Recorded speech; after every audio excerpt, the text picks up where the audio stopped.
요즘 그 다양하게 사회적 그 관심이 큰 이슈들이 많지 않습니까? 예. 근데 그 중에서 위원장님이 보시기에 좀 동반 성장하고 연관이 되는 그런 사회적 이슈들에 대해서 좀 견해를 한번 들려주십시오. 어떤 이슈라고 해서 직간접적으로 동반 성장과 관련이 없는 것은 없겠습니다만은 중소기업들이 그러잖아도 힘든데 이게 부담을 경감시켜 주기는커녕 오히려 부담을 가중시켜서 격차가 더 벌어지게 하고 있지 않느냐라고들 얘기되는 뭐 이슈가 있죠. 작년부터 있어왔던 뭐 아시겠습니다만은 최저임금의 급속한 뭐 상승, 또 노동시간 단축 뭐 이런 문제가 있을 수 있습니다.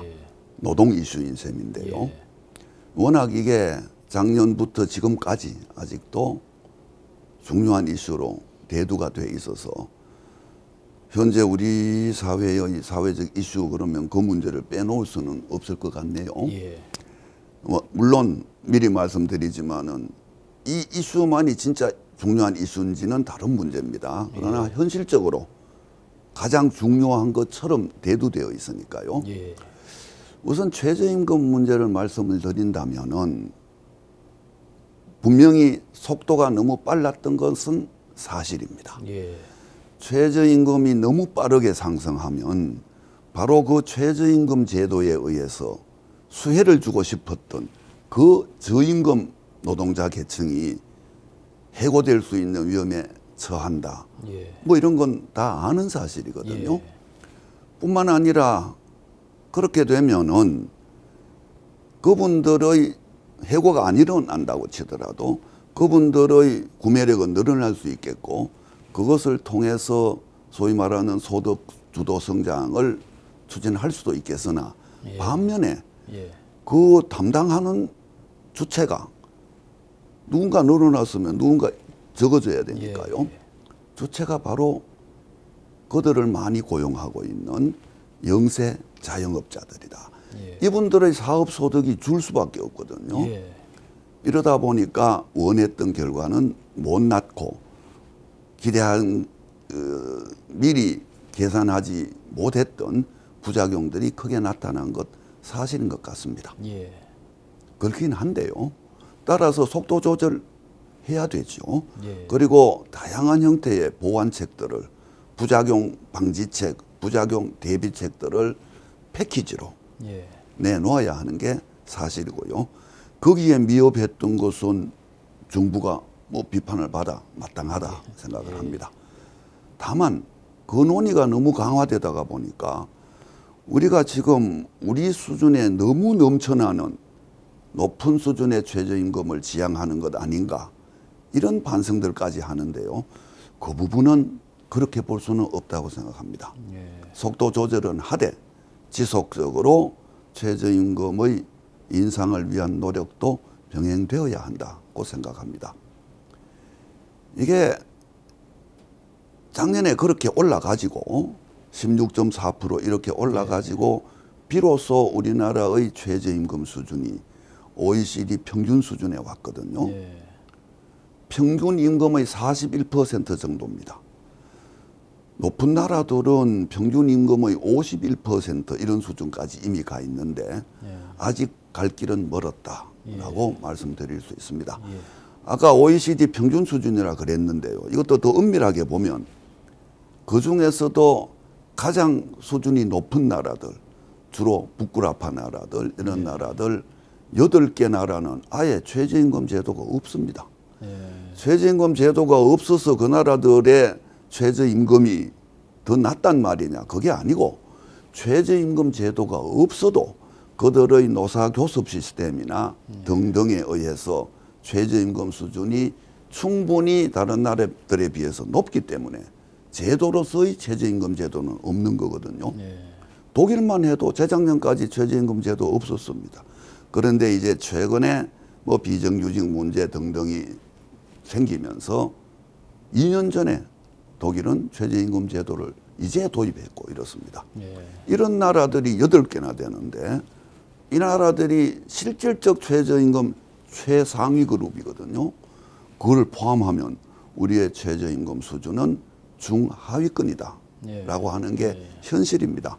따라서 여러 가지 부작용들 충분히 대처해서 우리 경제에 역작용을 일으키지 않는 범위 안에서 속도 조절도 하고 해서 가급적 빠른 시간 안에 최저임금이 적어도 종합적으로 OECD 국가 평균 이상의 수준으로는 가야 하지 않나.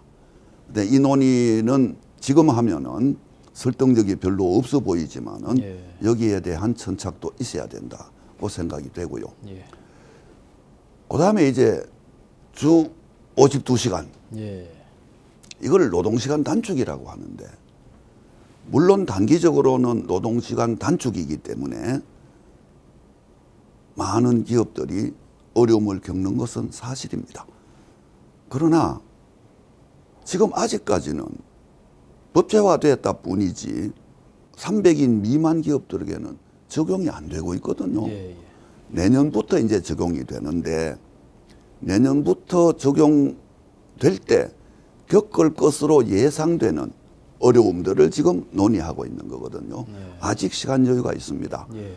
어려움들이 분명히 있을 텐데 거기에 적응하기 위한 여러 가지 방편들을 같이 강구하면서 갈 수밖에 없다고 생각을 하고요. 예. 이게 이제 시간이 얼마나 걸리느냐 이 문제인데 짧으면 짧을수록 좋겠지만은 아무래도 일정한 시간은 필요합니다. 예. 적응하는 예. 데까지. 그 적응 과정에 겪을 어려움을 사회 전체가 이제 도와줘야겠죠. 예. 그렇긴 하지만은 그 어려움 때문에 노동시간을 주 52시간으로 최대 노동시간을 단축하는 것 정도를 가지고 지나치게 이게 반시장적이다. 이렇게 볼 수는 없다고 생각합니다. 예.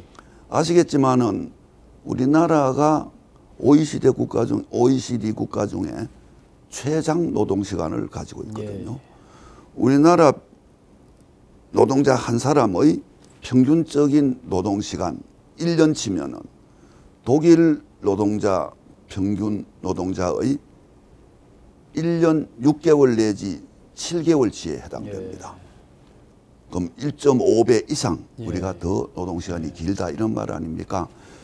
이래 가지고는 우리가 장기적인 노동 생산성 향상을 기대하기 어렵습니다. 예. 그래서 긴 방향에는 동의하면서 다만 어쩔 수 없이 나타나는 중단기적인 어려움에 대한 대처 방안을 같이 논의해야 되지 중장기적으로도 이런 방향으로 가는 것은 마치 아까 말씀처럼 시장 원리에 배치되는 것처럼 예. 이게 반기업적인 정책인 것으로 이렇게 과장되는 것은 피해야 한다라고 생각하고요.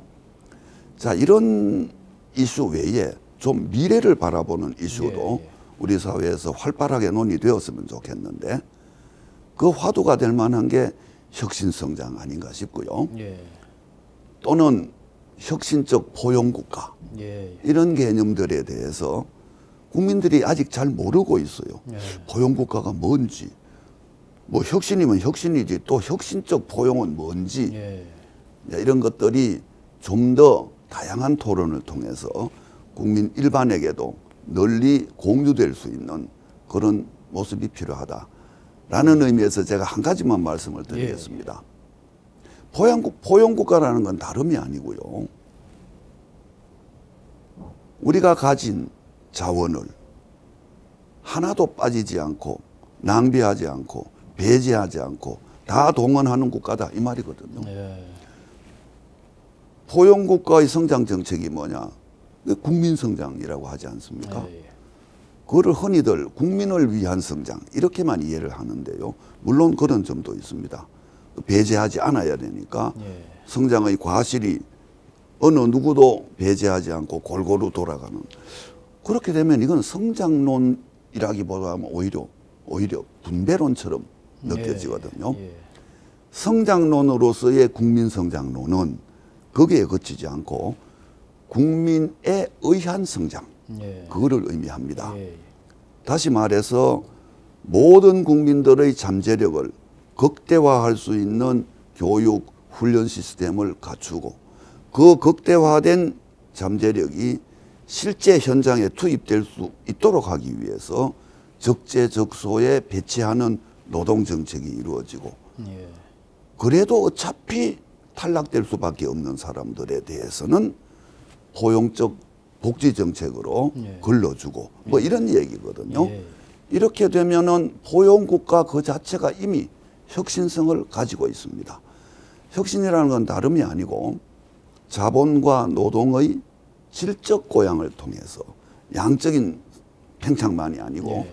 질적 고양을 통해서 이루어지는 성장, 이게 혁신 성장이니까요. 예. 노동의 질을 고양시켜서 그들을 적재적소에 잘 배치해서 성장하자라는 말이니까 포용국가 자체가 이미 혁신성을 갖고 있습니다. 그렇긴 하나 자본 쪽에서 일어나는 혁신, 그 부분이 좀 미흡하지 않느냐라는 비판이 있을 수 있기 때문에 앞에다가 혁신적이라고 붙인 거거든요. 예. 그럼 자본 쪽에서 일어나는 혁신, 그게 뭘까? 많은 사람들이요, 혁신 성장 그러면은 규제 철폐 예. 이렇게 이야기하는데 규제 완화될 필요가 많이 있습니다. 그렇긴 하나 또 안전, 보건, 환경 등의 분야에서는 오히려 더 강화되어야 할 필요도 없지 않습니다. 예. 그래서 저는 규제 철폐가 아니고 규제 합리화 예. 이렇게 이해해야 된다라고 늘상 주장하는데요. 예. 규제 부분이 하나의 중요한 영역입니다. 시장의 활력을 최대한 발휘할 수 있도록 한다. 그게 규제의 합리화 아니겠습니까? 그 다음에는 산업정책이죠. 산업은 크게 보면은 신산업이 있고요. 새로 생긴 산업들. 그거 부흥시켜야 됩니다. 발전시켜야 됩니다.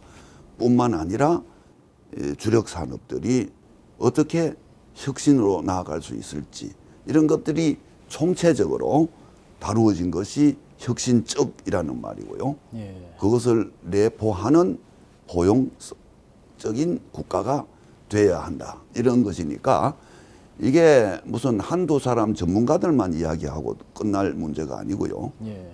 기업도 언론도 일반 국민들도 우리의 전망이 우리의 비전이 저것이구나 라는 데 대한 공감대가 좀 넓게 형성되었으면 좋겠고 우리 동반위원회가 어차피 문화 확산을 하는 데니까 그런 차원에서 혁신적 포용국가가 무엇인가에 대한 논의의 한 주체가 될 수 있었으면 좋겠다 이렇게 기대하고 있습니다.